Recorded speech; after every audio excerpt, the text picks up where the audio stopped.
Bismillahirrahmanirrahim. Assalamualaikum warahmatullahi wabarakatuh. Rabbi shrah li sadri wa yassir li amri wahlul 'uqdatam min lisani yafqahu qawli. Rabbana zalamna anfusana wa illam taghfir lana wa tarhamna lanakunanna minal khasirin. Wa ba'd. Ibu-ibu yang dirahmati Allah Subhanahu wa taala, bagaimana kabarnya? Mudah-mudahan senantiasa dalam lindungan Allah Subhanahu wa taala, keluarga selalu dalam keadaan sehat walafiat, dan insyaallah negeri kita segera dihindari oleh Allah, dicabut, diangkat dari segala macam mudarat yang menimpa di negeri ini. Amin amin ya rabbal alamin. Ibu-ibu masih ingat sampai batasan mana kita melakukan kajian tafsir singkat, padat? Mudah-mudahan ibu-ibu tidak terkejar-kejar, karena saya sendiri pun menyampaikan kepada ibu-ibu ini cukup ngos-ngosan ya, karena dengan ayat yang banyak tapi dengan waktu yang sedikit. Kita mulai ya Bu ya. Insya Allah hari ini kita masuk dari surat Al-Baqarah ayat 204 sampai 232. Yang mudah-mudahan dari ayat-ayat ini dengan waktu kita bisa kita manfaatkan sebaik-baiknya.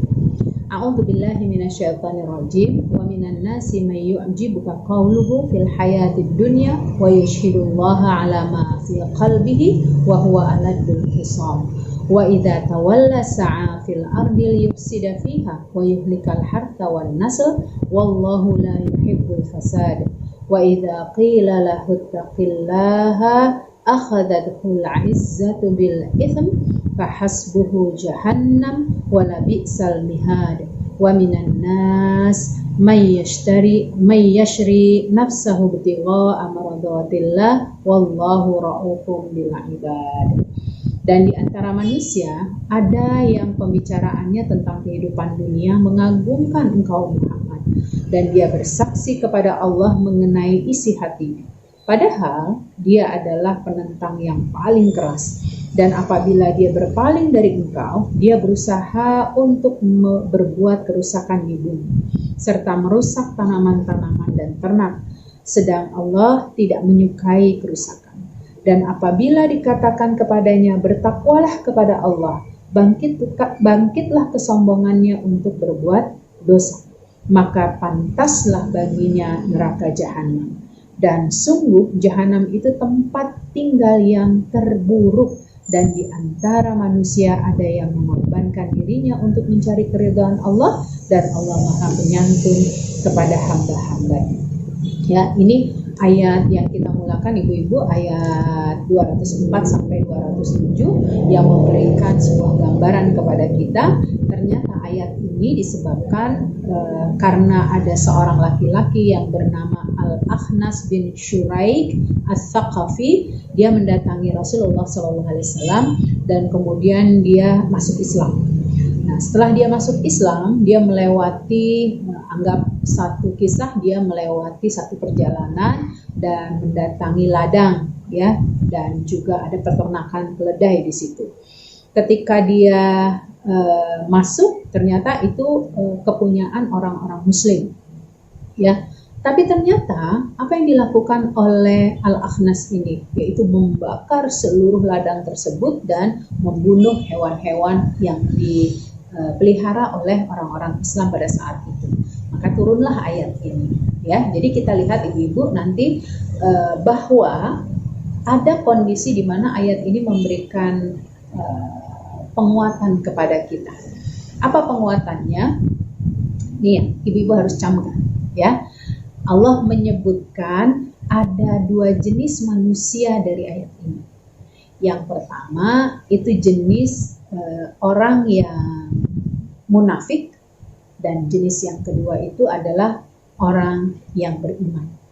Di mana orang munafik itu adalah menampilkan apa yang berbeda dari yang dia sembunyikan. Nah, sementara jenis yang kedua itu adalah orang yang menghadirkan keikhlasan, mengharapkan keridhaan Allah Subhanahu wa taala. Dari sinilah sebetulnya kita harus banyak belajar ibu-ibu. Kadang kita dihadapkan dengan kondisi banyak orang yang tergiur dengan ucapan, banyak orang yang tergiur dengan sapaan, kemudian ya bisa jadi orang-orang yang kita anggap pandai. itu sebetulnya karena lips mereka punya kepiawaian dalam menyampaikan, mereka punya argumen-argumen yang kuat untuk bisa mempertahankan pernyataan-pernyataan mereka. Tapi sungguh di ayat ini kita ditegur oleh Allah agar tidak bermain pada kondisi seperti itu. Kenapa? Kita lihat ibu-ibu. Tadi saya sampaikan kepada ibu-ibu ada dua tipikal manusia. Manusia yang pertama adalah manusia yang munafik, ya, sebagaimana disebutkan dalam ayat ini. Kemudian kita dapati sesungguhnya yang munafik ini, ya, adalah orang yang membuat kita itu terkagum-kagum dengan kepandaiannya berbicara. Akan tetapi pada hakikatnya dia itu menampilkan sesuatu yang berbeda dengan apa yang ada dalam hatinya, ya.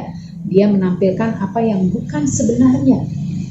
Dia memperlihatkan apa yang berlawanan dari apa yang ada pada dirinya. Jadi kita lihat bahwa ini adalah gaya orang-orang munafik. Kenapa? Karena tujuan mereka itu hanya sekedar urusan dunia dan hanya sekedar urusan benda-benda semata yang ada di dunia ini. Intinya bahwa mereka mengejar kefanaan, ya, mereka mencari prestise di hadapan manusia tanpa mereka memperhitungkannya. Untuk menambah Untuk menambah image mereka, orang melihat dia dalam keadaan yang baik, dia dalam keadaan yang soleh, dia dalam keadaan yang betul-betul bisa dikatakan oleh orang dia adalah baik, begitu.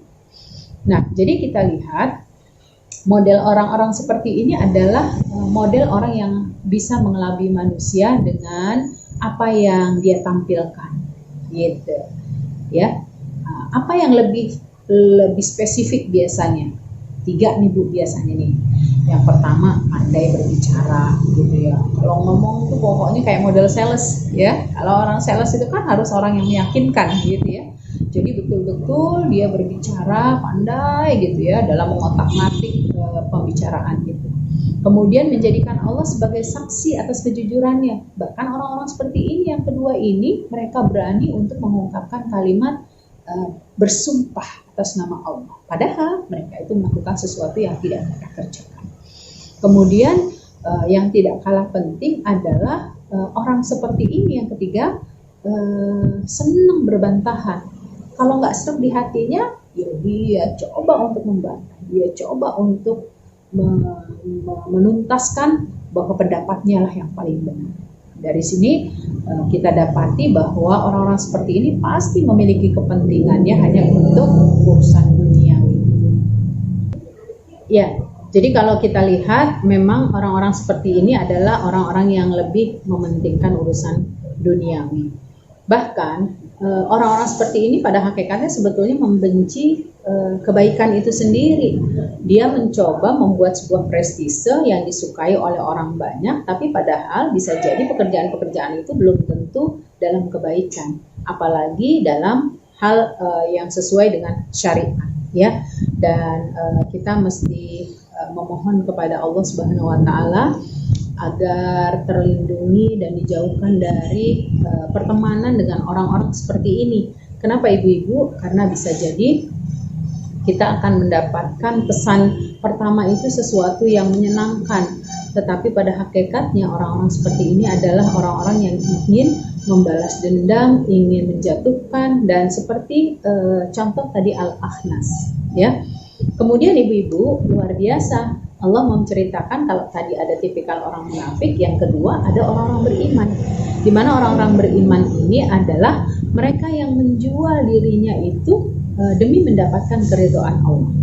Orang banyak beramal ibu, orang banyak melakukan satu aktivitas, tapi belum tentu tujuan mereka itu karena Allah. Ada karena prestise manusia, karena ingin dipuji oleh manusia, karena ingin mendapatkan sanjungan dan lain sebagainya. Namun Allah memperlihatkan kalau nanti kita dapati ada orang munafik, pasti di antara masyarakat-masyarakat yang ada dari kemunafikan itu, kita akan dapati orang yang betul-betul melakukan pekerjaannya dengan ikhlas. Luar biasa, ya. lidah mereka itu tidak bercabang dua. Mereka itu antara ucapan, antara perbuatan dengan apa yang ada di hati itu selaras, karena memang mereka punya rasa takut kepada Allah Subhanahu wa taala. Ya, karena orang-orang seperti ini yakin sekalipun dia beramal, mungkin sebagian orang mengatakan amal dia sedikit, kecil di mata manusia, tapi dia yakin Allah Maha pemberi ganjaran yang besar dan sempurna lagi luas. Masya Allah ya. Ini ibu-ibu yang dirahmati Allah, agar kita diperintahkan supaya berhati-hati dalam urusan agama dan urusan dunia, agar kita tidak masuk dalam perangkap-perangkap yang terjerumus pada kemunafikan ya. Harus kita yakini ibu-ibu bahwa Allah akan membuat perhitungan atas hati manusia, termasuk kita ya.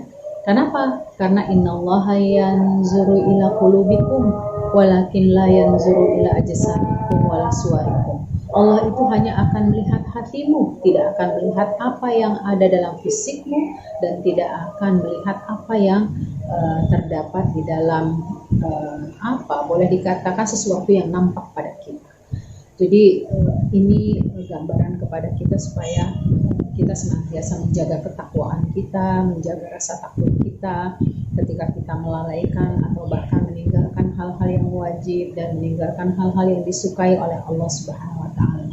Karena ayat ini menunjukkan bahwa orang yang mengikhlaskan amalnya karena Allah dan orang yang berjihad di jalan Allah, pasti mereka akan mendapatkan keridhaan dari Allah Subhanahu wa taala.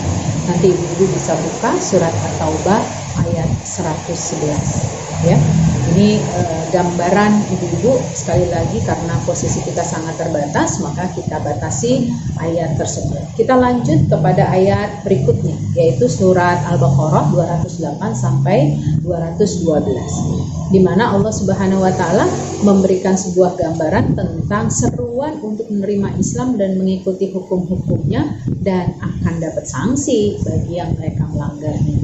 Kenapa? Karena dalam ayat ini kita baca, ya ibu, wahai orang-orang yang beriman, masuklah kamu ke dalam Islam secara keseluruhan. Ya ayyuhalladzina amanu dukhulu fis-silmi kaffah.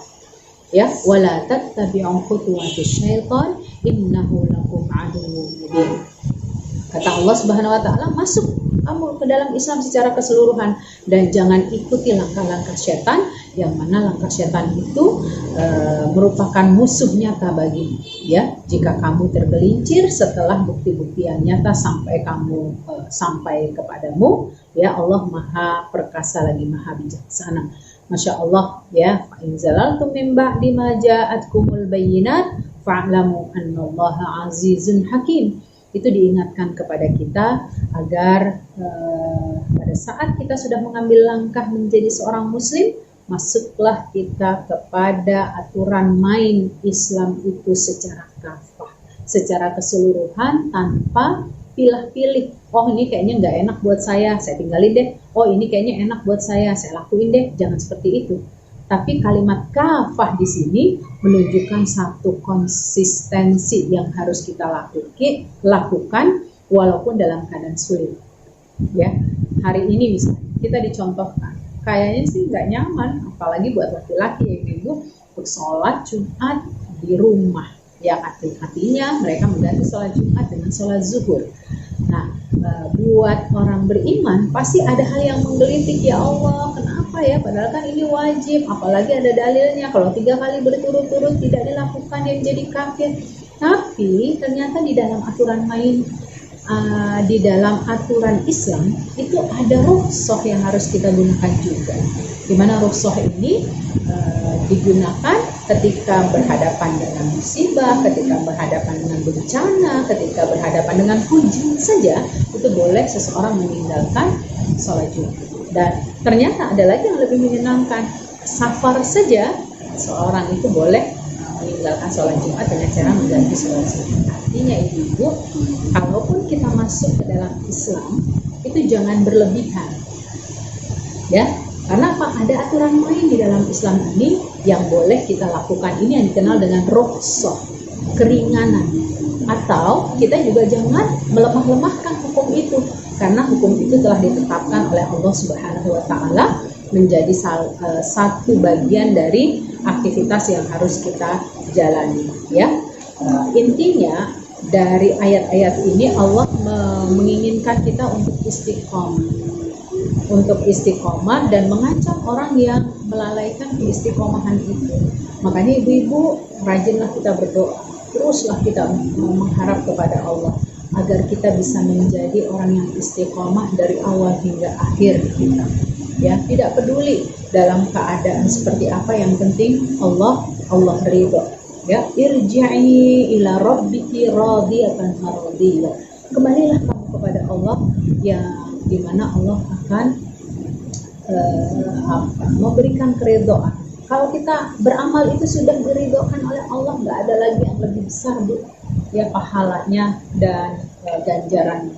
Karena semua itu kita dapati pasti Allah akan berikan kita ketakwaan, Allah akan berikan kita derajat yang lebih tinggi, dimuliakan, ya, baik di dunia maupun di akhirat. Karena itu kita harus yakini bahwa balasan terbaik yang kekal di akhirat adalah ketika seseorang itu berharap keridhaan kepada Allah Subhanahu wa taala. Ya, karena itulah ibu-ibu yang dirahmati Allah Subhanahu wa taala, kita menginginkan kalaulah terjadi satu waktu kita melakukan satu kesalahan, satu kemaksiatan, bersegeralah kita mohon ampun kepada Allah. Kita harapkan ampunan dari Allah ini menjadi satu bagian kemudahan bagi kita untuk bisa berada di jalan.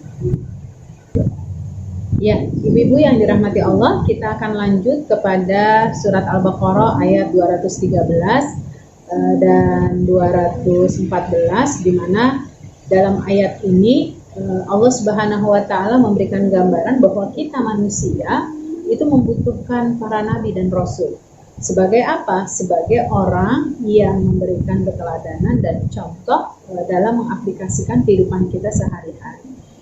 Kita bisa bayangkan betapa dalam kehidupan kita tanpa ada contoh saja, misalnya nggak usah jauh-jauh, anak kita saja tidak mendapatkan contoh yang baik dari kita sebagai orang tua, ya, maka mereka tidak tahu mana yang baik dan mana yang buruk.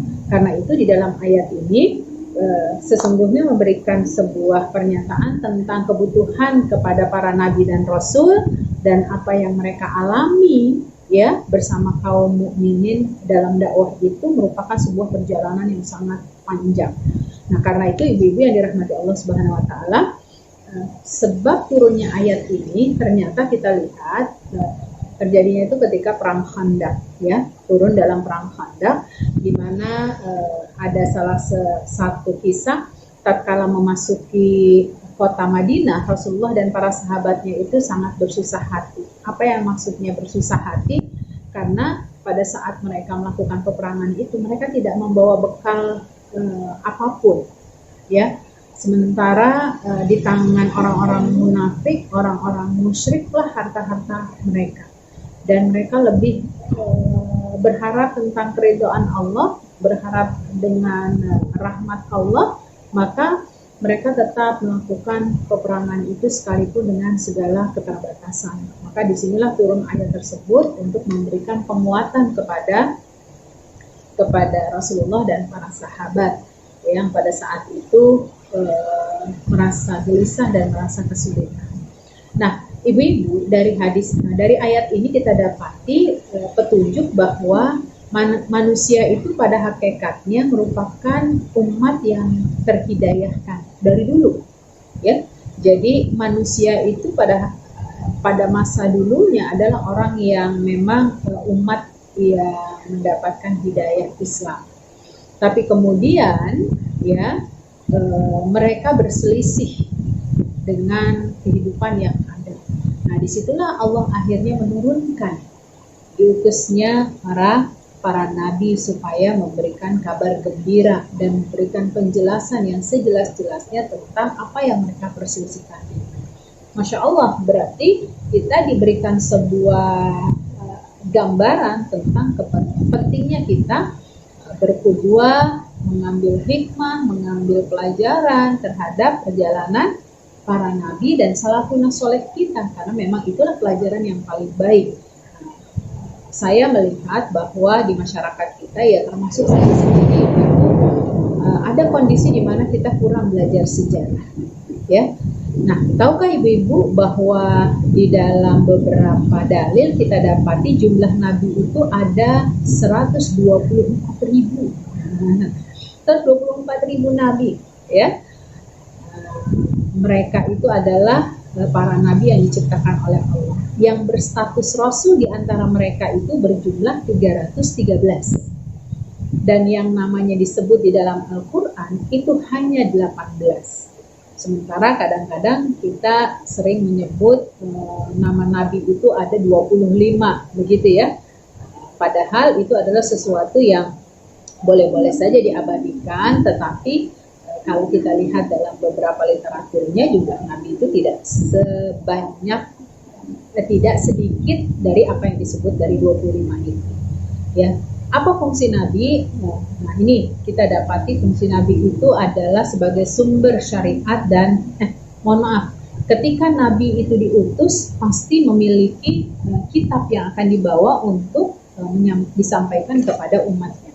Nah, inilah yang dimaksudkan dengan kitab itu punya fungsi untuk memberikan sumber syariat kepada umat dalam menyelesaikan perselisihan yang mereka alami, ataupun jika itu tidak perselisihan tapi memberikan jalan keluar dari setiap kehidupan bermasyarakat, ya. Nah, oleh karenanya dulu kita pernah dapati dalam sejarah ini bahwa sebagian ahli kitab itu ketika mereka dibeli kitab, justru kitab-kitab itu dijadikan perselisihan di antara mereka, ya. Ada dorongan rasa benci, rasa dengki, ya, padahal mereka itu adalah orang-orang yang dikatakan sebagai ulama.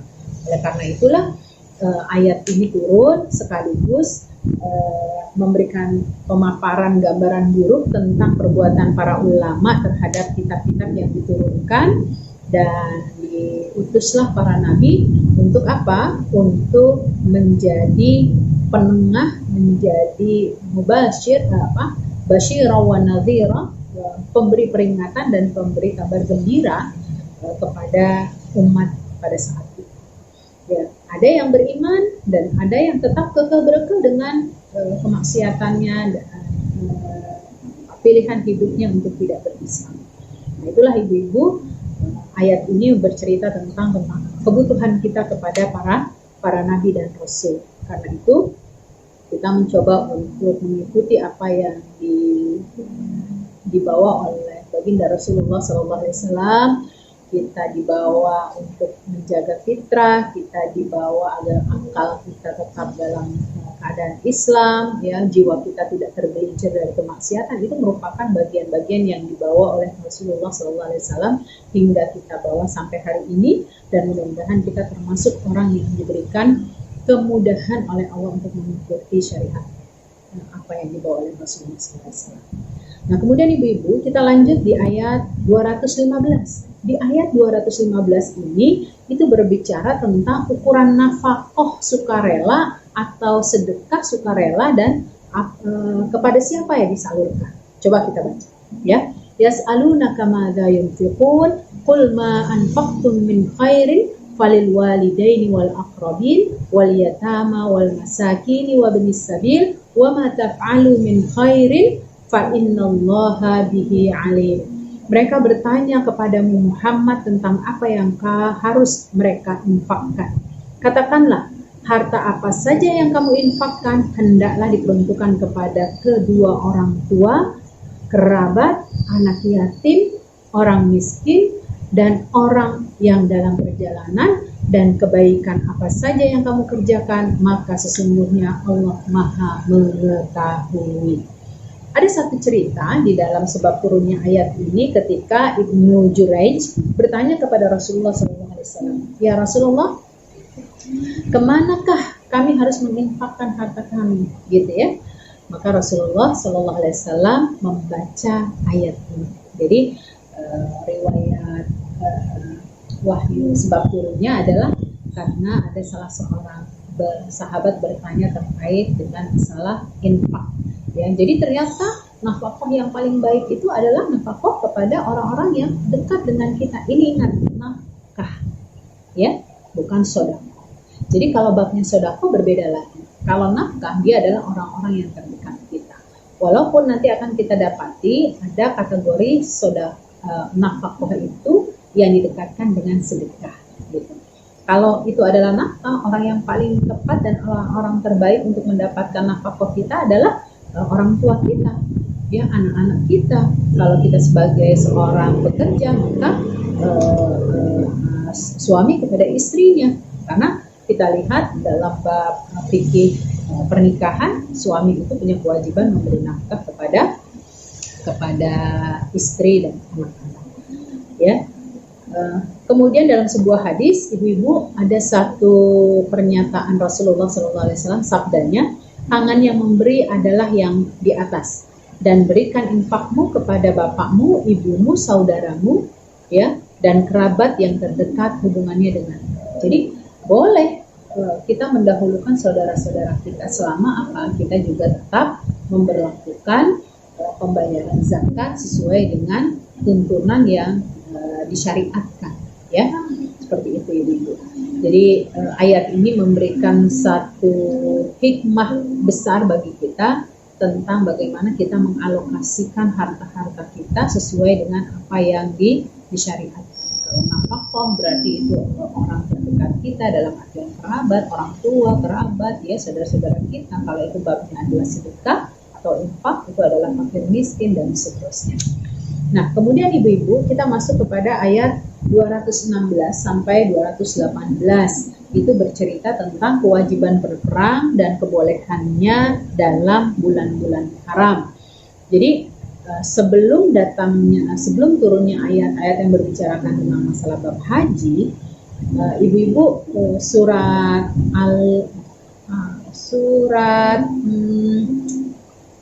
At-Taubah ayat 36 itu menceritakan kondisi bulan-bulan yang biasa dilakukan oleh umat di masa Rasulullah dan sebelumnya, itu melakukan peperangan justru di masa-masa bulan-bulan haram hari ini.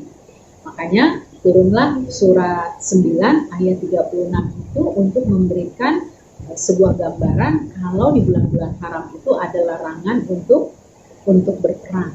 Walaupun di ayat ini ada kewajiban memperjelas tentang masalah perang, gitu. Ya, yas'alunaka 'anil apa? Di sini disebutkan kutiba 'alaikumul qital wa huwa qurhul lakum wa 'asa an tukrahu syai'an wa huwa khairul lakum wa 'asa an tuhibbu syai'an wa huwa syarrul lakum wallahu ya'lamu wa antum la ta'lamun. Ini menceritakan kondisi kewajiban perang itu kadang-kadang membuat orang gelisah, gitu ya. Jadi kalaupun ibarat kata perang itu diwajibkan, ya, kita tahu bahwa tabiat perang itu pasti ada pengorbanan, pasti ada yang mengalami luka, bahkan sampai ada yang meninggal pun belum tentu bisa dikuburkan dengan baik dan lain sebagainya. Intinya kalau berbicara tentang peperangan itu pasti sesuatu yang tidak mengenakan. Namun apa kata Allah, sesuatu yang berat ini karena memang membutuhkan pengorbanan, bahkan sampai mengancam nyawa seseorang, tapi mereka akan mendapatkan pahala yang sangat luar biasa. Makanya ketika ada bahasan tentang berperang awalnya menjadi wajib di masa Rasulullah kepada orang-orang beriman pada saat itu, kemudian turunlah ayat yang menceritakan bahwa berperang itu menjadi fardu kifayah. Artinya tidak semua orang bisa atau diminta untuk bisa ikut dalam peperangan tersebut jika memang sudah memenuhi kriteria untuk peperangan. Jadi ibu-ibu, kita lihat siapakah orang yang siap melakukan jihad ini, melakukan peperangan yang memang di situ dibutuhkan pengorbanan yang sangat luar biasa. Dia adalah orang-orang beriman. Ya, hanya saja jangan salah kaprah dalam memaknai jihad. Karena sering kita dapati ada fenomena bom bunuh diri, kemudian macam-macam ya di masyarakat kita ini, bahkan sampai akhirnya membuat ada satu kelompok yang akhirnya ditakuti seperti teroris begitu ya. Nah, padahal kalau kita bayangkan Islam itu tidaklah memberikan pandangan berjihad kecuali sesuai dengan syariat begitu. Nah, ini ibu-ibu yang bisa saya sampaikan terkait ayat 216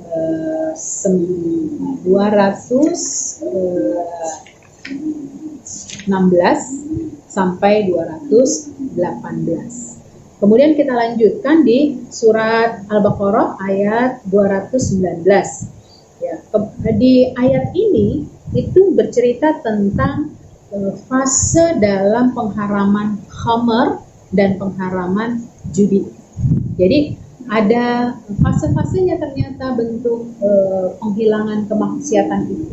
Tidak langsung ujuk-ujuk, ibaratnya seseorang untuk meninggalkan satu kemaksiatan, kemudian langsung mereka suruh meninggalkan. Di masa dulu sebelum ayat ini turun, yang namanya khamr itu menjadi satu kebiasaan. Kayak kita minum air putih. Bahkan sampai hari ini orang-orang masyarakat Arab itu punya kebiasaan bangun tidur itu minumnya soft drink.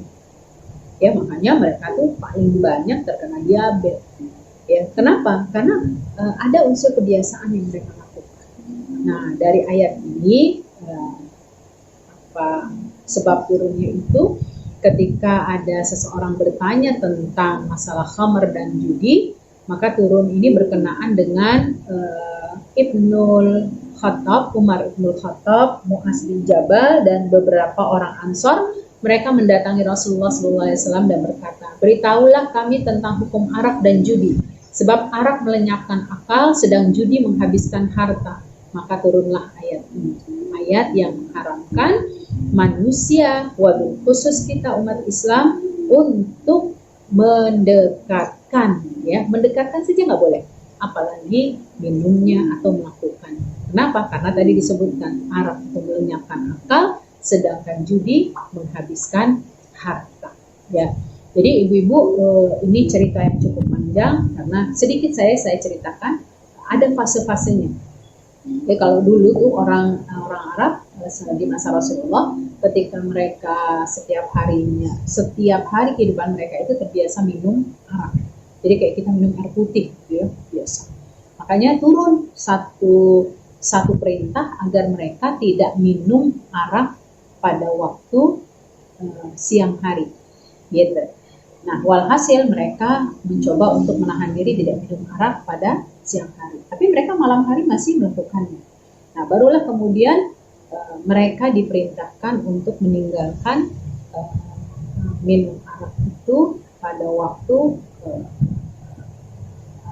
keseluruhannya. Jadi sebenarnya kita lihat dalam beberapa dalil akan kita temui 3 fase. Yang pertama itu mereka nggak boleh di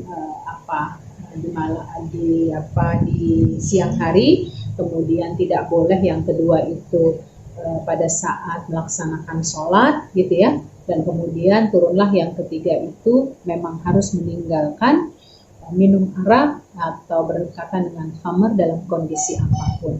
Nah, inilah yang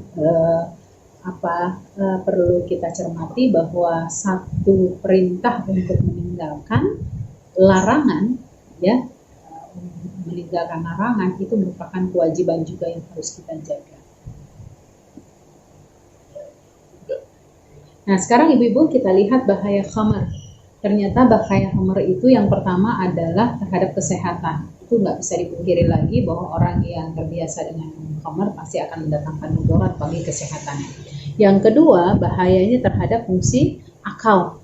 Ya, yang ketiga, bahayanya terhadap harta. Khamr itu bisa menghamburkan kekayaan dan akhirnya memusnahkan harta seseorang. Kita lihat yang disebut khamr ini bukan hanya dari sisi minuman, tapi juga kaitannya misalnya kayak sekarang ini narkoba. Begitu. Kemudian yang keempat, bahayanya terhadap kerukunan sosial. Karena biasanya kita dapati orang-orang yang mabuk itu akan memunculkan aktivitas yang meresahkan masyarakat. Ya. Kemudian bahaya secara moral, ya, karena Orang yang mabuk itu ya pada hakikatnya akan dihinakan oleh masyarakat, bahkan dia menghinakan dirinya sendiri.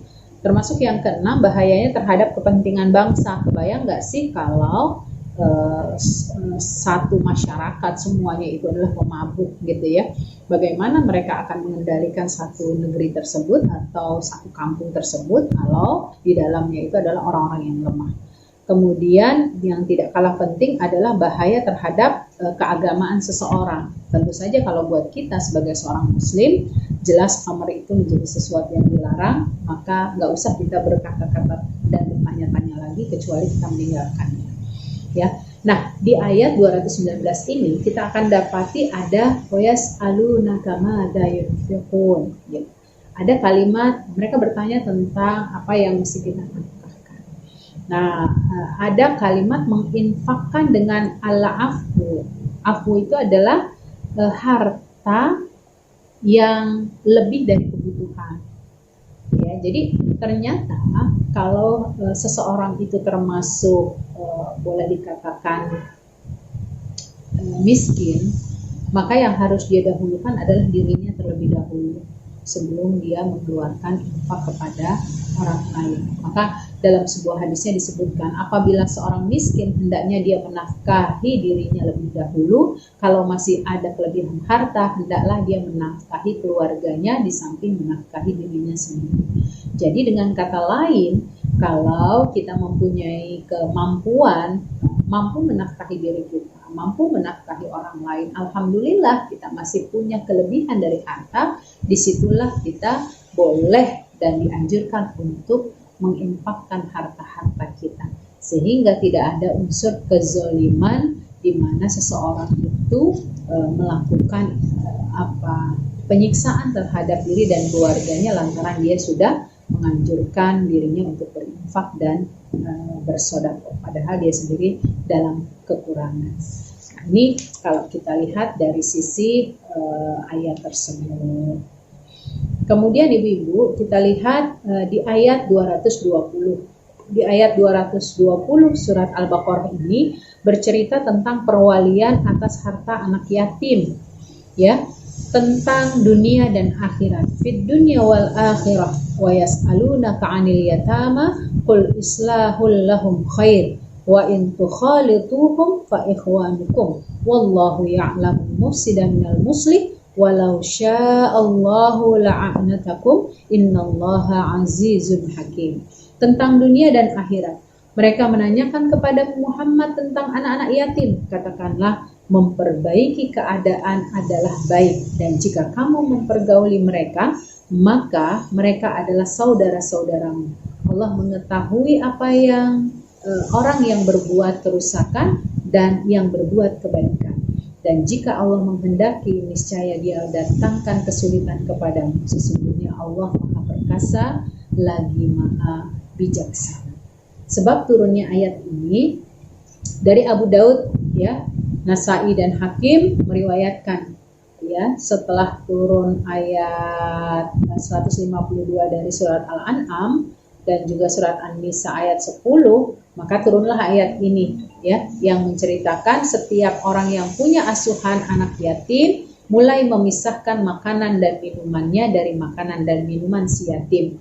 Kalau makanan anak itu tersisa sedikit, si pengasuh itu akan menyimpannya buat anak itu hingga makanan itu dimakannya. Atau kalau tidak dimakannya, maka makanan itu dibiarkan saja sampai basi. Keadaan demikian terasa berat oleh mereka sehingga hal ini dilaporkan kepada Rasulullah dan turunlah ayat ini, ya, yang memberikan gambaran kemudahan, ya, kalau mereka itu mulai melakukan step perbaikan dalam melayani atau mendidik anak yatim, ya. Mereka itu bertanya tentang mencampur harta anak yatim dengan harta mereka sendiri, boleh atau enggak. Maka Allah menjawab pertanyaan mereka itu dengan mengembangkan dan menjaga harta mereka lebih baik daripada memisahkan mereka. Jika bercampur harta mereka itu bermanfaat bagi mereka, maka itu lebih baik. Nah, inilah yang terjadi ya di masyarakat kita. Ada pengelolaan rumah yatim, ada pengelolaan panti asuhan, tapi ada juga mereka yang memiliki tidak memiliki panti-panti itu, tapi dalam pengelolaan yatim. Ya alhamdulillah saya sendiri juga memiliki konsep seperti itu, walaupun saya belum memiliki panti asuhannya, tapi alhamdulillah di yayasan kami itu memiliki anak-anak asuh yang bisa kita berdayakan dan juga kita bisa didik ya, yang mana mereka itu mendapatkan perhatian dari kita dari sisi pembiayaan sekolah ya, atau misalnya kekurangan hal-hal yang berkaitan dengan kebutuhan mereka. Dan ini kita bisa bantu ya, dan bisa kita dapatkan dana itu dari berbagai masyarakat, instansi dan lain sebagainya, yang kemudian bisa juga kita kembangkan dengan wakaf produktif atau infak, zakat produktif dan seterusnya.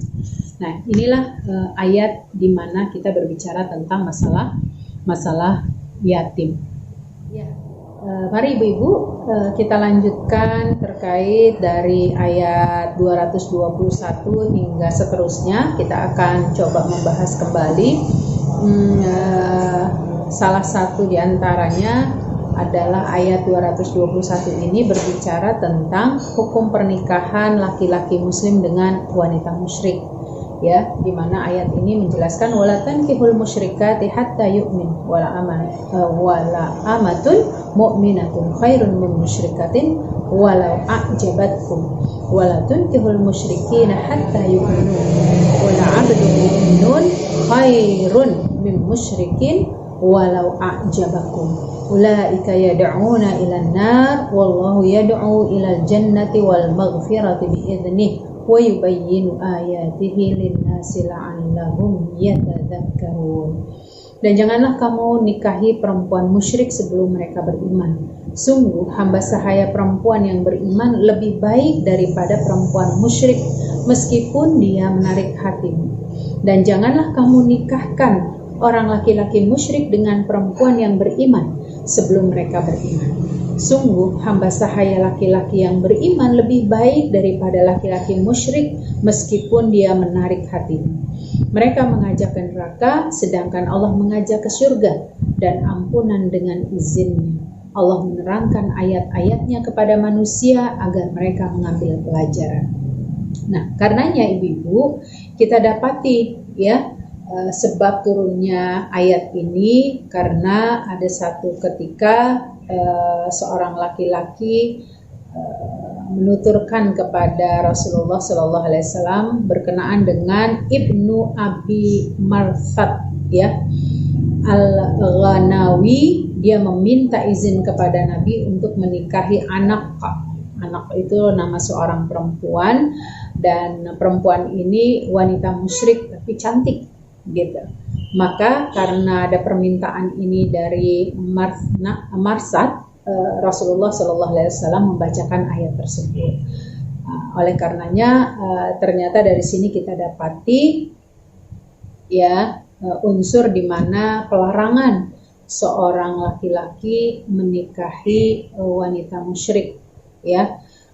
Kemudian larangan apalagi untuk wanita muslim menikahi laki-laki yang musyrik ya. Ini satu gambaran yang mesti kita pahami, apalagi di negeri kita ibu-ibu itu sudah difatwakan oleh majelis ulama, siapa saja yang menikah apalagi memang beda agama itu jatuhnya kepada zina ya. Oleh karenanya kita bermohon kepada Allah semoga anak dan keturunan kita dijauhkan ya, hanya berbicara tentang modal cinta, modal kasih sayang dan lain sebagainya, tapi harus mengobrol nilai-nilai akidah itu sangat disayangkan. Ingat tadi ayatnya, Allah mengajak kita kepada surga, sementara mereka mengajak kita orang-orang yang mencoba mengikuti kebiasaan pernikahan beda agama ini ternyata bisa memasukkan seseorang ke dalam nerakanya Allah Subhanahu wa taala. Karenanya di sini kesimpulan yang bisa kita ambil dalam ayat tersebut, jangan kita menikahi ya wanita-wanita musyrik selama mereka masih dalam kesyirikan. Alasan apapun, kadang-kadang banyak orang yang menikahi wanita-wanita yang dia masih dalam kondisi non muslim dengan alasan supaya nanti gampang menariknya menjadi seorang muslim. Padahal itu butuh sebuah proses, begitu. Ya. Nah, ibu-ibu yang dirahmati Allah Subhanahu wa taala, ada beberapa kaedah di mana syariat Islam masih ada yang membolehkan lelaki muslim itu menikahi wanita ahli kitab. Walaupun pendapat ini kalau kita bahas dalam kondisi kekinian, ahli kitab itu sudah tidak lagi berlaku pada masa sekarang ini. Sehingga untuk kehati-hatiannya lebih baik kita menghindari pernikahan walaupun dia seorang laki-laki muslim, tetapi pada hakikatnya di antara ulama menyepakati bahwa tetaplah ahli kitab itu namanya non muslim. Mereka orang-orang yang tidak beragama kepada nilai-nilai Islam, begitu. Nah, jadi itu ya Bu-ibu, mudah-mudahan dipahami bahwa kita masuk kepada ayat selanjutnya, yaitu surat Al-Baqarah ayat 222 dan sampai 223. Apa bunyinya? Ini berbicara tentang masalah haid dan hukum-hukumnya. Wa yas'alunaka 'anil mahid qul huwa adzan fa'tazilun nisaa fil mahid wa la taqrabuhunna hatta yatqun fa idza tatahharna fa'tuhunna min haitsu amarakumullah innallaha yuhibbut tawwabin wa yuhibbul mutatahhirin nisaukum harthul lakum fa'tu harthakum anna syi'tum wa qaddimu li anfusikum wattaqullaha wa'lamu annakum mulaqu wa basyiril mu'minin. Dan mereka menanyakan kepadamu Muhammad tentang haid, katakanlah itu adalah sesuatu yang kotor. Karena itu jauhilah istrimu pada saat dia sedang haid dan jangan kamu dekati mereka sebelum mereka suci. Apabila mereka telah suci, campurilah mereka sesuai dengan ketentuan yang diperintahkan Allah kepadanya. Sesungguhnya Allah menyukai orang yang taubat dan menyukai orang yang menyucikan diri. Istri-istrimu adalah ladang bagimu, maka datangilah ladangmu itu kapan saja dengan cara yang kamu sukai. Dan utamakanlah yang baik untuk dirimu, bertakwalah kepada Allah, dan ketahuilah bahwa kamu kelak akan menemuinya. Dan sampaikanlah kabar gembira kepada orang yang beriman. Jadi ibu-ibu yang dirahmati Allah, ayat ini berbicara tentang wanita yang mengalami haid dan apa saja yang perlu dijaga pada saat dia tengah menjalani haid tersebut, dan bagaimana posisi suami ketika mendapati istri-istrinya sedang dalam keadaan haid, ya. Jadi ini satu hukum yang harus dipahami oleh kita. Kenapa? Karena jumhur menyebutkan pengharamannya bagi seorang laki-laki mendatangi seorang perempuan jika itu melakukan jima ketika seorang istri dalam keadaan haid, ya. Jadi ada di antara ulama menyebutkan beberapa kaedahnya yang tidak diperbolehkan, ya. Nah, dari ilmu kedokteran juga kita dapati. Jadi ibu-ibu kalau kita berbicara, insya Allah ibu-ibu lebih utamalah berbicara ini sebetulnya ya, karena ibu-ibu lebih pengalaman tentu saja dari saya.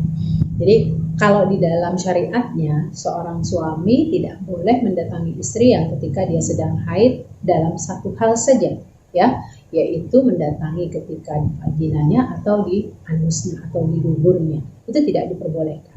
Tapi untuk urusan yang lain itu tidak ada permasalahan. Karena itulah kenapa dalam Islam itu dua tempat tadi atau dua lubang tadi itu tidak diperbolehkan pada saat seorang suami ingin mendatangi istrinya sedang dalam keadaan haid atau nifas, ataupun tidak boleh mendatangi istri dalam keadaan dari belakang atau dari duburnya.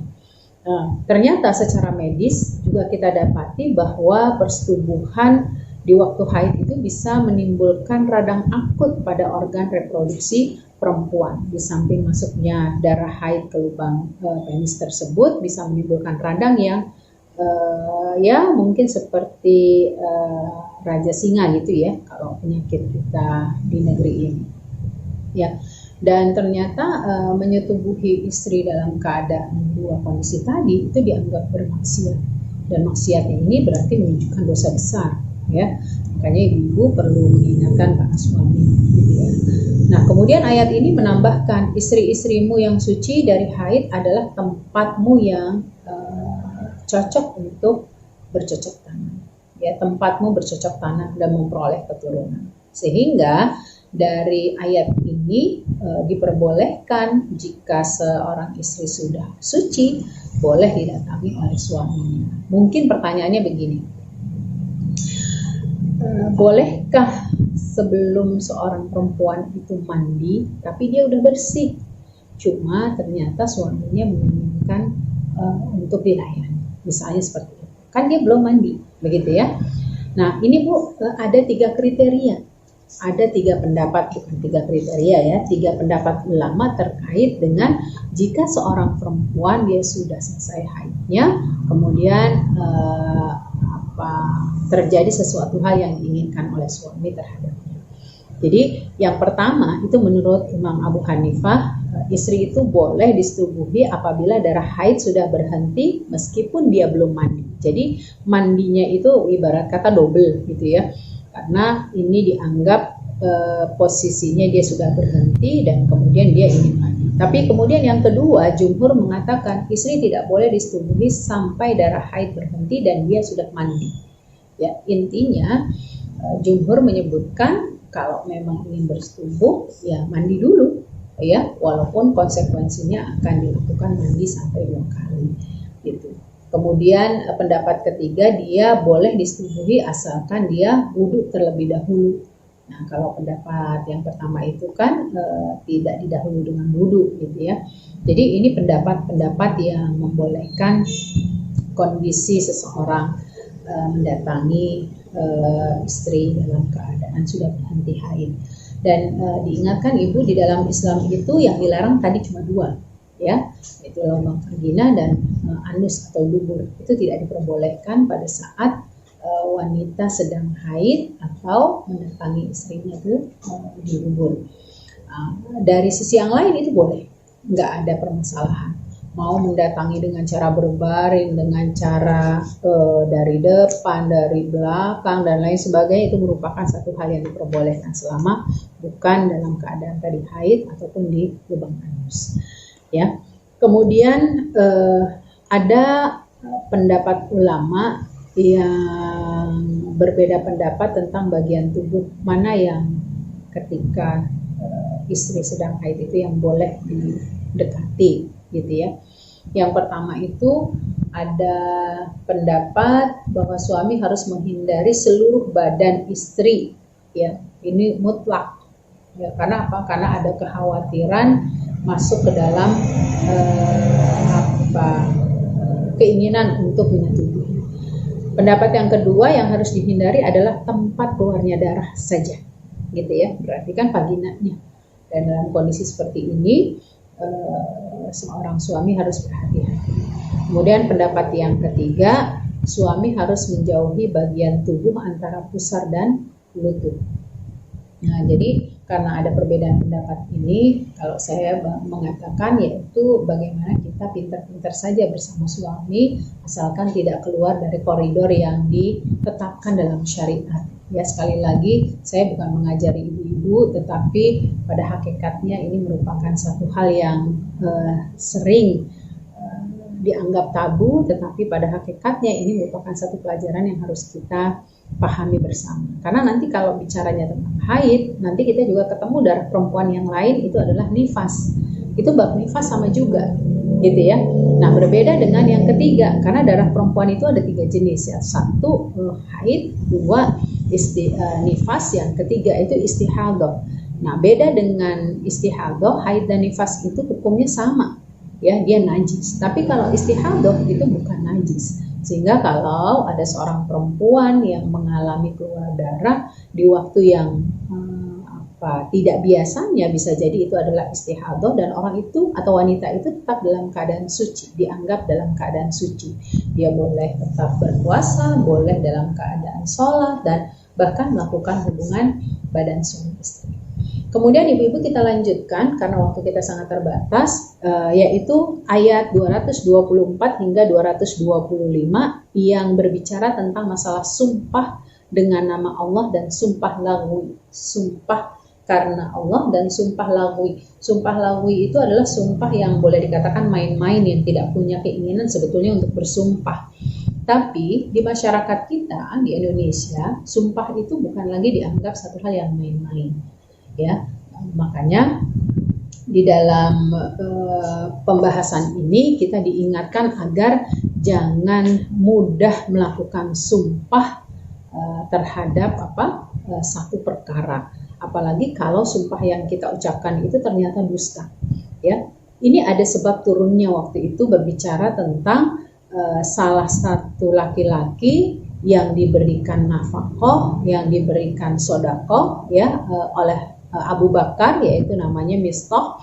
Tapi kemudian apa yang kafalah itu santunan lah, boleh ya gitu ya, santunan yang diberikan kepada Mistah ini kemudian dibatalkan oleh Abu Bakar karena ternyata Mistah itu masuk dalam bagian orang-orang yang menyebarkan fitnah Aisyah pada waktu itu, seolah-olah ada selingkuhlah dengan Sofwan bin Mu'attal, begitu. Ini yang kita kenal dengan hadis ifki, di mana fitnah itu bergulir kepada Aisyah, gitu.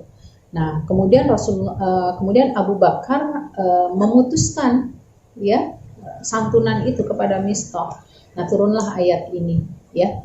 Jadi intinya bahwa tidak diperbolehkan juga, karena ayat ini juga bukan hanya berbicara tentang masalah sumpah, tapi juga berbicara tentang masalah harta yang kita sedekahkan, begitu, ya.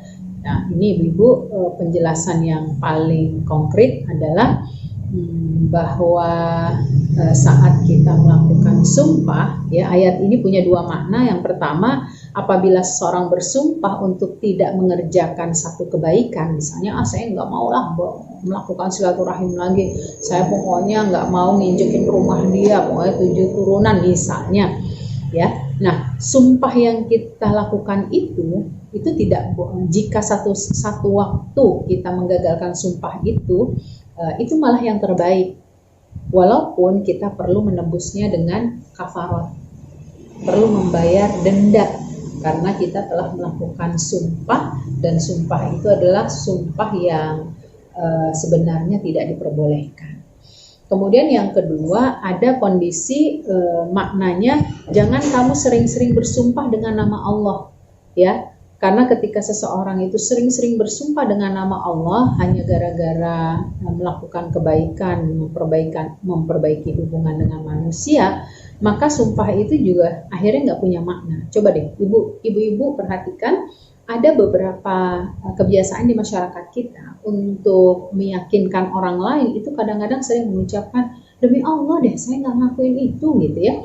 Padahal nggak mesti bersumpah pun, ya, kita bisa memberikan keyakinan kepada orang yang kita ajak bicara, ya. Makanya ini tidak boleh kita anggap main-main berkaitan dengan sumpah tersebut, ya. Nah, ibu-ibu yang dirahmati Allah Subhanahu wa taala, perlu diperhatikan bahwa saat melanggar sumpah itu perlu ada kafaratnya. Kemudian kita masuk ayat selanjutnya, ayat 226 sampai 227. Berbicara tentang hukum ila. Apa itu ila? Ila itu adalah sumpahnya seorang suami untuk tidak mendekati istrinya selama 4 bulan. Itu namanya hukum ila. Dan ini masuk dalam kategori perceraian jika seorang suami itu tidak menetapkan hukum secara pasti. Ya, jadi ibu-ibu kalau kita berbicara tentang masalah pernikahan ini, pernikah banyak sekali, gitu ya. Karena di dalam Islam itu bukan hanya talak, bukan hanya khulu, gitu ya, tapi ada yang namanya zihar, ada yang namanya nusus, ada yang namanya macam-macam, gitu. Dan mudah-mudahan lain waktu kita bisa berbicara tentang masalah fikih. Nah, ini ada sebab turunnya. Jadi di masa jahiliyah itu banyak ditemui seseorang melakukan ilak kepada istrinya itu dengan waktu yang sangat lama, bertahun-tahun, bahkan tidak dibatasi waktunya. Ini semata-mata untuk memberikan penderitaan kepada istri, ya.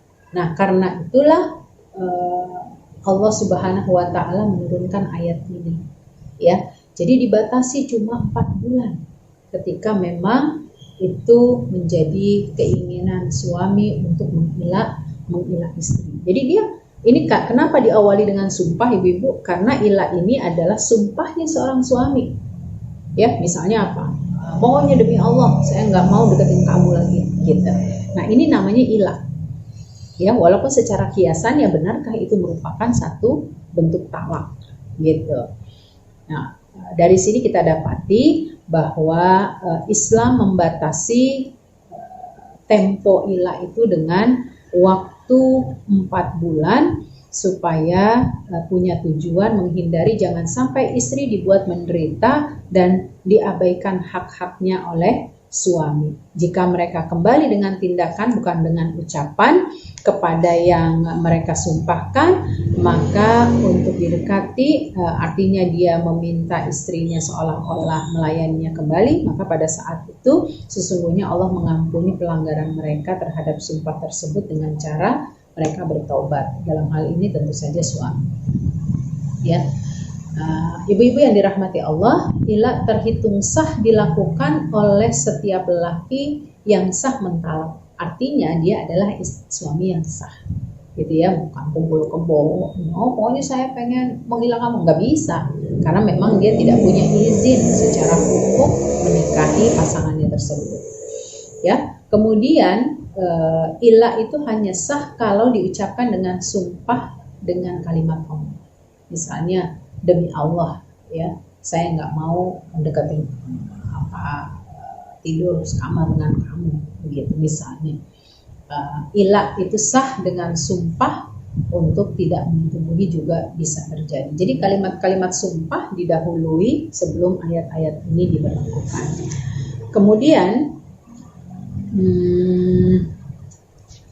kita dapati ibu-ibu ayat selanjutnya yaitu ayat 228. Ini berbicara tentang masalah iddah istri, ya, masa tangguh. Iddah itu adalah masa inkubasinya seorang istri pada saat ditinggal matikah atau ditinggal cerai hidup atau cerai mati oleh seorang suami, dan apa saja hak-hak dia ketika sudah ditinggal suami, baik itu dalam kondisi hidup ataupun sudah mati. Ibu-ibu bisa baca di dalam ayat ini. Kenapa? Karena banyak kita dapati wanita-wanita ketika ditinggal mati oleh suami itu dengan mudahnya mereka melakukan bepergian untuk menghilangi memori, gitu ya. Aduh, ingin menghilangkan kenangan-kenangan, padahal mereka masih masuk dalam masa iddah. Berapakah iddahnya seorang suami yang mentalak istri, ya, mentalak hidup, ya, jadi cerai hidup, itu masa iddahnya 3 bulan. 3 bulan ini ditandai dengan 3 kali suci atau 3 kali haid. Itu boleh mana saja diambil. Tapi kalau cerai mati, itu kondisi waktu atau masa iddah bagi seorang perempuan adalah 4 bulan 10 hari. Jadi 4 bulan 10 hari ini wanita yang ditinggal mati oleh suami harus tetap berada di rumah dalam keadaan belasungkawa, ya, merenungi, kemudian memanfaatkan hidupnya untuk lebih banyak taat kepada Allah. Jangan diikuti perasaan-perasaan yang akhirnya membuat kita terbawa emosi. Dalam hal ini tentu saja kesedihan. Kemudian kenapa masa iddah ini diberlakukan? Sebetulnya untuk melihat jangan sampai perempuan-perempuan yang memang sudah ditinggal oleh suaminya, baik ditinggal mati ataupun ditalak hidup, ya, dicerai hidup, itu perlu diperhatikan apakah rahimnya sudah diisi atau belum, ya, apakah selama nanti ditinggal suaminya itu ternyata dia tengah mengandung atau tidak. Makanya kenapa ada masa iddah, ya, karena tidak berlaku nih buat laki-laki masa iddah, karena laki-laki nggak punya rahim, gitu, ya. Karena itu ibu-ibu, disinilah dapat kita simpulkan bahwa ada seorang wanita pada saat itu bertanya kepada Rasulullah SAW. Dia bernama Asma binti Yazid. Ya, aku ditalak oleh suamiku ya Rasulullah, dia masih hidup. Saat itu wanita yang ditalak tidak punya iddah, maka turunlah ayat ini untuk memberikan kejelasan tentang iddah seorang perempuan, gitu. Nah, nanti berbicaranya banyak nih Bu, ada kondisi, oh kalau ada seorang laki-laki dia menikahi seorang perempuan, belum malam pertama, anggap gitu ya, ternyata si suami meninggal gitu, jadi belum digauli. Nah ini ternyata idahnya berbeda gitu ya, idahnya tidak sama dengan mereka yang sudah digauli. Kemudian juga wanita yang posisinya masih muda, ya seperti kita tahu bahwa Aisyah itu dinikahkan oleh Rasulullah memang di usia 9 tahun walaupun digaulinya itu di usia 12 tahun gitu, berarti kan masih usia yang sangat muda.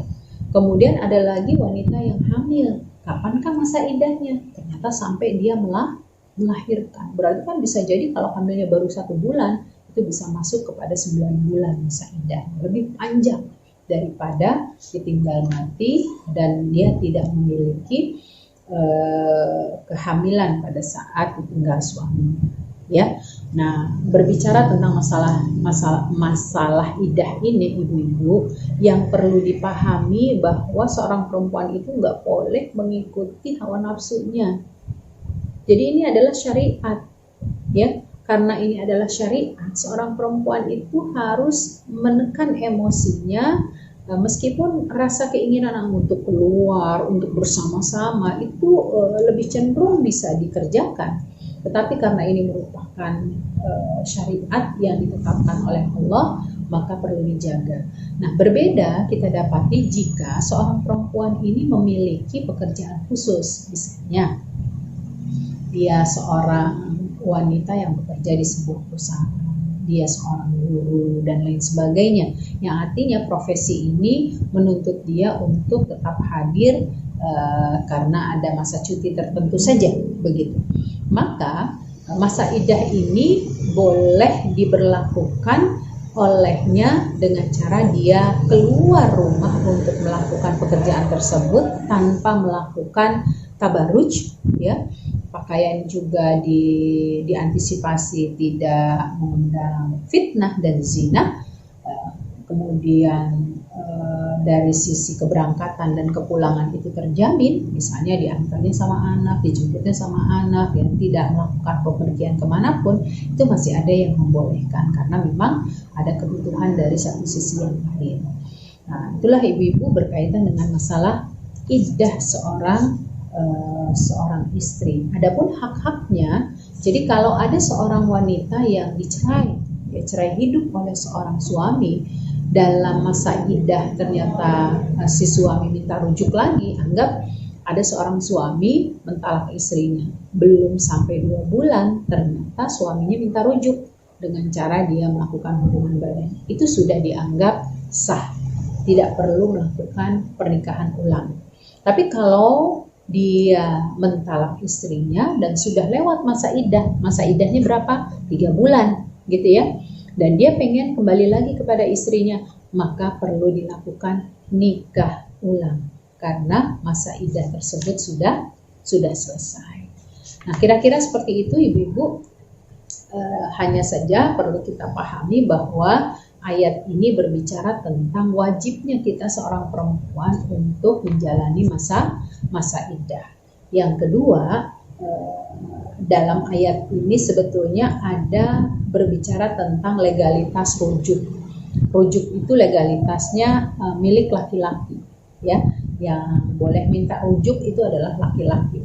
Karena suami ingin kembali kepada istrinya setelah ada penyesalan, misalnya seperti itu, setelah berpikir panjang dan sebagainya. Intinya, kalau rujuk itu masih berada pada masa iddah, maka rujuk itu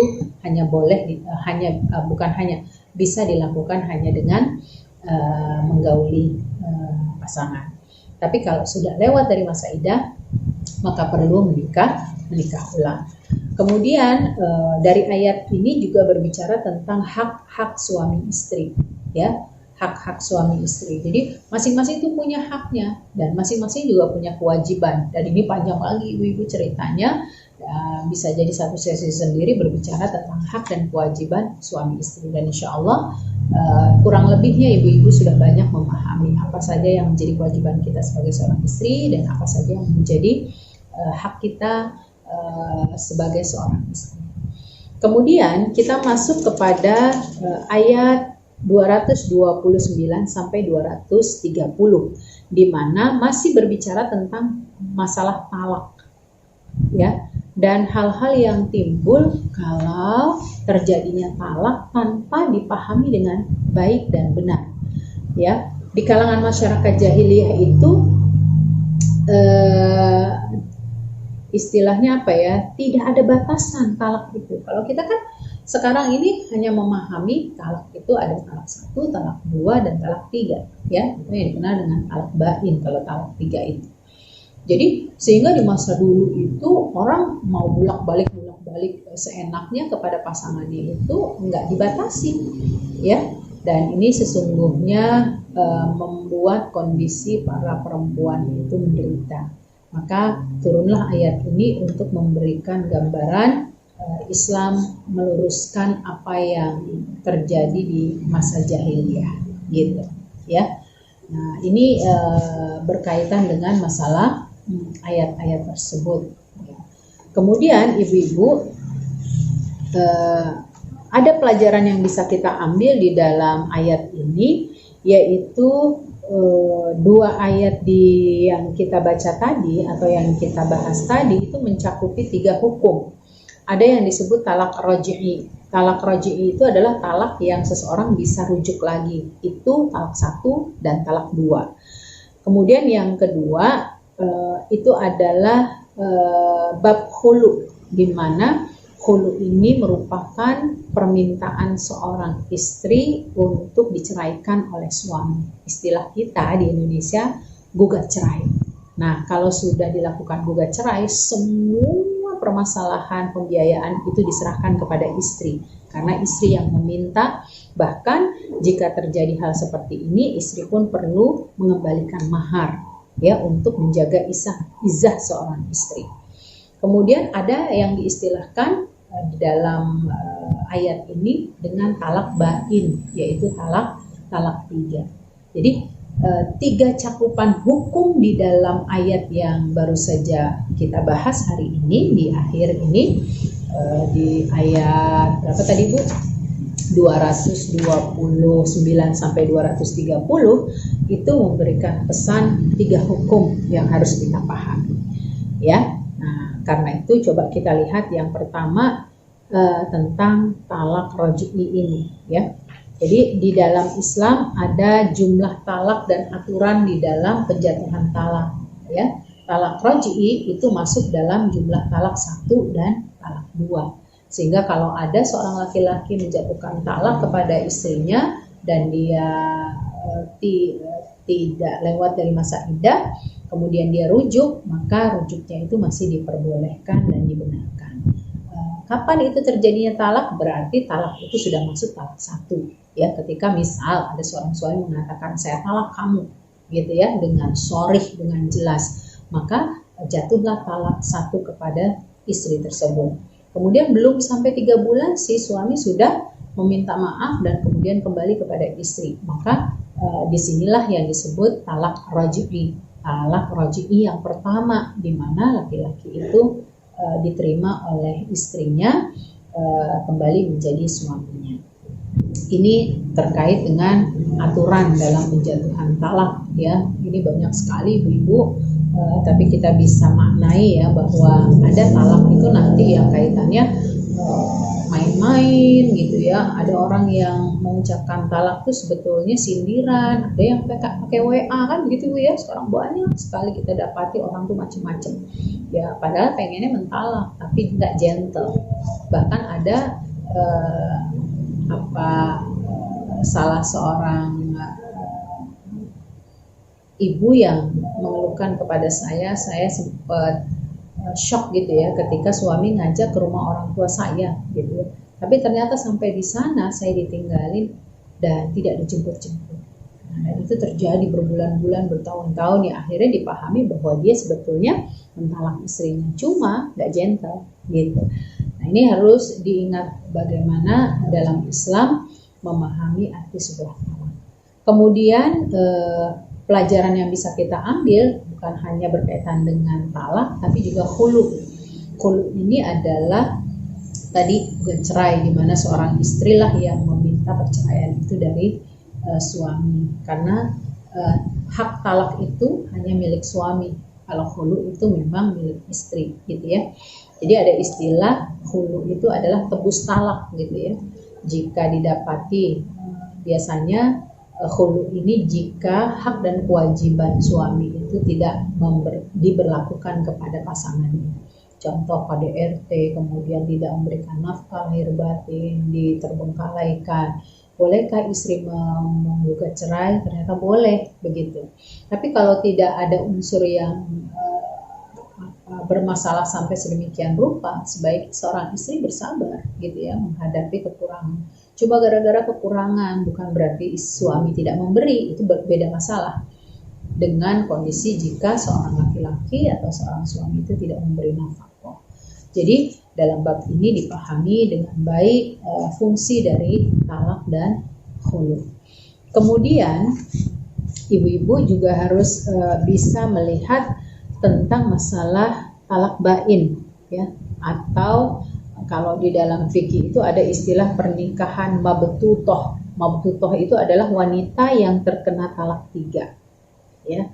Jadi kalau ada seorang wanita yang kemudian ditalak 3 oleh suaminya, ternyata setelah pikir panjang, namun kondisinya suami menyesali, namun dia sudah melakukan talak 3, maka dia tidak bisa kembali kepada istrinya kecuali keduanya atau salah satunya itu telah melakukan pernikahan kepada orang lain. Gitu. Nah, terakhir ibu-ibu, mudah-mudahan waktu kita masih memungkinkan, kita masuk kepada ayat 231 hingga 232. Berbicara tentang kewajiban laki-laki dalam memperlakukan istri yang ditalak dan hak perwalian untuk menikahkan, ya. Jadi ayat ini berbicara dari kisah Ibnu Abbas. Kata beliau, dulu laki-laki biasa mentalak istrinya lalu merujuknya sebelum habis masa iddah, kemudian mentalaknya lagi, melakukan berkali-kali hingga sebetulnya menyengsarakan istri dan menghalanginya menikah dengan orang lain, gitu. Jadi ini kan punya niat tersendiri, maka turunlah ayat ini berbicara tentang fenomena bahwa dilarang seorang laki-laki itu melakukan talak hanya untuk menyengsarakan istri, dan sekaligus larangan bagi laki-laki menzolimi pasangannya yang ketika dia hendak menikah lagi kepada orang lain, ya. Ada pelajaran yang sangat berharga yang bisa kita ambil di sini. Yang pertama, bahwa ayat ini memberikan satu solusi bagaimana rujuk dengan cara yang ma'ruf, ya, rujuk dengan cara yang disyariatkan. Jadi ada rujuk-rujuk yang sebetulnya bisa jadi tidak mendatangkan kebaikan, tapi ini merupakan bagian yang disyariatkan. Kemudian juga yang kedua, bercerai juga dengan cara yang baik. Jadi nggak boleh di dalam Islam itu kita dapati orang yang bercerai seolah-olah dia adalah sesuatu yang dosa besar, gitu ya. Memang dia sesuatu yang tidak disukai oleh Allah.